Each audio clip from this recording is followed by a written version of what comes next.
اور اللہ تعالیٰ سے ڈرو، اللہ تعالیٰ سے ڈرتے رہو، واتقوا اللہ واعلموا ان اللہ شدید العقاب، اور جان لو کہ بلا شبہ اللہ تعالیٰ سزائے سخت دیتے ہیں، اللہ تعالیٰ سزا سخت دیتے ہیں۔ اللہ سے ڈر کر اپنے احکام کو، اللہ کے احکام جو حج، عمرہ اور روزہ اور نکاح کے بارے میں بھی اللہ سے ڈرنا۔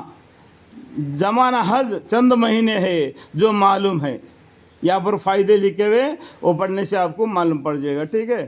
سو جو شخص ان میں حج مقرر کر دے تو پھر اس کو نہ کوئی فحش بات جائز ہے اور نہ کوئی بے حکمی درست ہے۔ جو شخص ان میں حج مقرر کرے، حج کو جانے کے لیے مقرر کرے، آپ نے پاسپورٹ بنوا لیا تو اس کو بالکل یکساں ہو کر اللہ کے طرف اپنا رخ جھکا دینا چاہیے۔ سو جب ان میں حج مقرر کرے تو پھر اس کو نہ کوئی فحش بات جائز ہے اور نہ کوئی بے حکمی درست ہے، اور نہ کسی قسم کا نزوہ جبا ہے۔ حج میں اس قسم کے باتیں بالکل منع ہے، تو پھر اس کو نہ کوئی فحش بات جائز ہے اور نہ کوئی بے حکمی درست ہے، اور نہ کسی قسم کے نزوہ جباہی حج میں، یعنی کوئی رونا پلاٹنا، جو حج کے لیے جو خرچہ کے پیسہ نہیں لے کے گیا اس میں تنگ ہو جانا، یہ کامیں نہیں کرنا، خرچے سے گدگدائی میں نہیں رہنا، برابر کا خرچہ لے کے جانا۔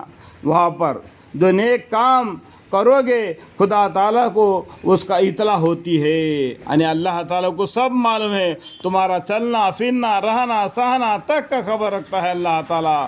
وما تفعلوا من خیر یعلم اللہ، اسی طریقے سے سورہ محمد میں بھی لکھا ہوا ہے، اللہ تعالیٰ تم کو یوں ہی پیدا کر کے دنیا میں نہیں بھیج دیا، تمہارا چلنا پھرنا رہنا سہنا تک کا خبر رکھتا ہے۔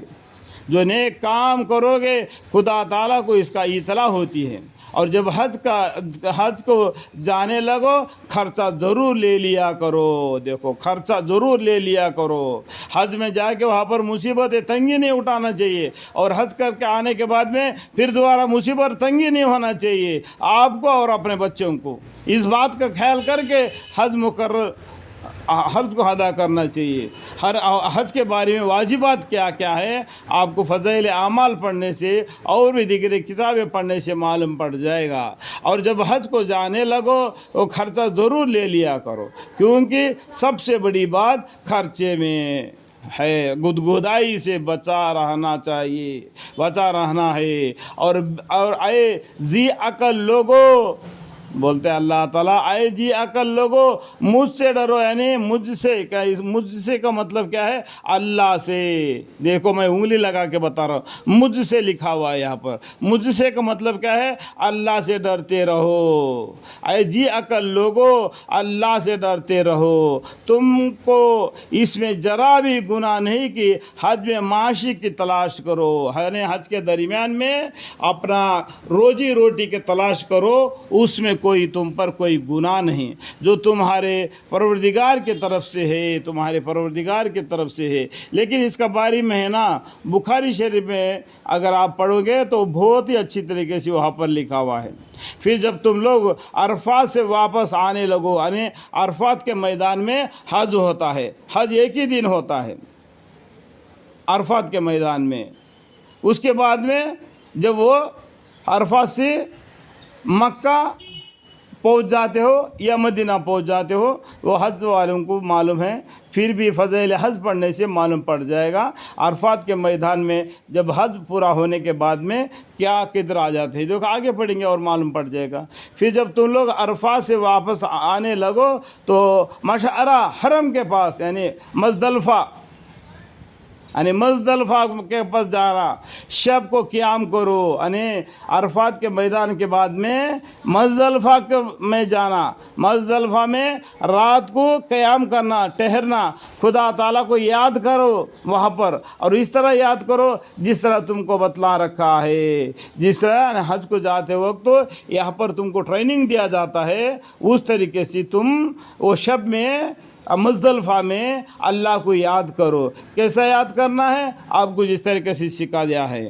یہ ہے اپنی رائے کے داخل دو، یعنی اپنی رائے میں اپنے منمانی کا رائے اس میں داخل مت دو.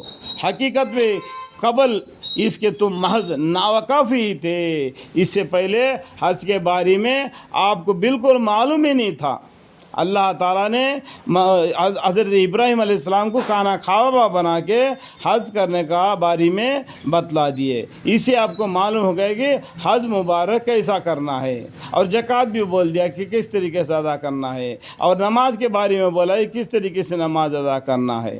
ٹھیک ہے، سب کچھ اللہ تعالیٰ نے آسانی بتلایا ہے قرآن میں، جس کو ہمارے صحابہ نے، ہمارے پیغمبر صلی اللہ علیہ وسلم نے کر گئے.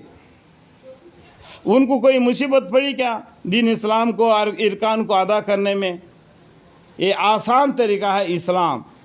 وہ کر گئے، وہ عمل کر کے گئے اور ہمارے کھاندے پر چھوڑ کر وہ قبر میں پہنچ گئے ہیں.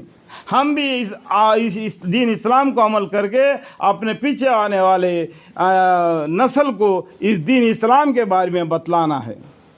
اس لیے بولتے ہیں کہ فنی کو انی والیا. اگر تم قرآن کا یا دین اسلام کا ایک حرف بھی سیکھے تو دوسرے کو سکھاؤ، وہ دوسرے کو سکھائے. میں یہ عرض کرتا ہوں جو بھی میرے یہ ویڈیو دیکھتے ہیں، اس کو اپنے دوستوں کو بھی شیئر کر دو.